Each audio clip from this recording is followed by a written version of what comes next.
intérieure s'appelle tariqat. Ce mot tariqat s'emploie aussi pour désigner les différentes confréries ou ordres religieux. Nous sommes ici auprès du cheikh sur l'exotérisme de l'islam. Se trouvent quelques hommes dont l'exigence spirituelle est plus intense que celle des autres. On a parfois donné aux soufis le nom persan de derviches. On les a souvent aussi appelés fokara, les pauvres. Mais d'autres confréries se réclament d'un saint autrefois célèbre. Le pir zadé, c'est-à-dire le successeur du pir, est généralement son fils. Le titre de pir apparaît donc parfois comme héréditaire, et certaines ranakas célèbrent depuis plusieurs générations. Le du premier pir est un lieu de prière et de recueillement, où les mourides, c'est-à-dire les fidèles de cette lignée particulière, s'efforcent intérieurement d'atteindre au degré spirituel ou au niveau d'être du sage défunt. Le vendredi, après la grande prière de midi, c'est la communauté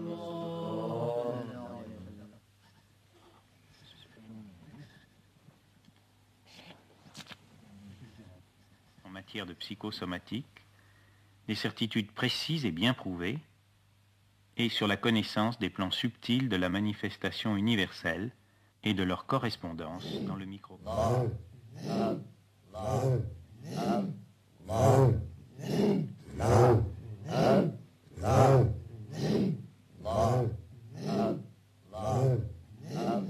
Ces techniques engagent l'être entier du soufi. Elles font appel à une science approfondie de la respiration et du contrôle de l'énergie. Il faut un entraînement méthodique prolongé pour en acquérir la maîtrise parfaite.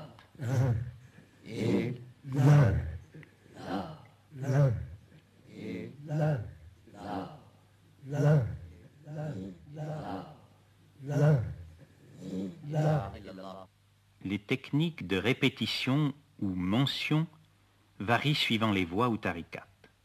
Le maître Maulana Sayyad est un pir de la tariqat des Qadériens.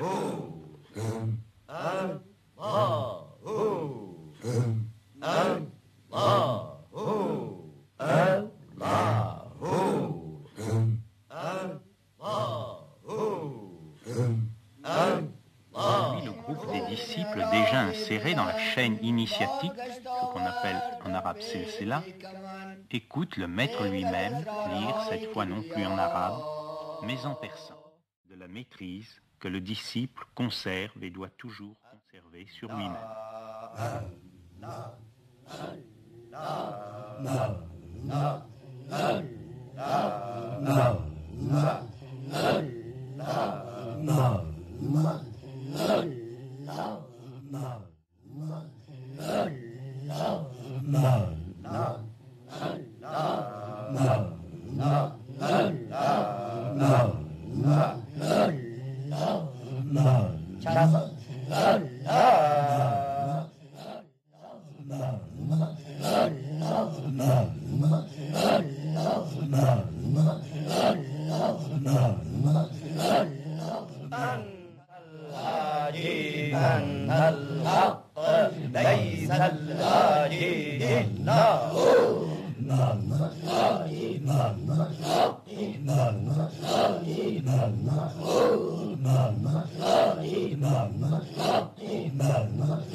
zikr collectif est, nous l'avons vu, préparé par un enseignant et qui prend appui sur des techniques respiratoires et des techniques d'émission de la voix extrêmement rigoureuses.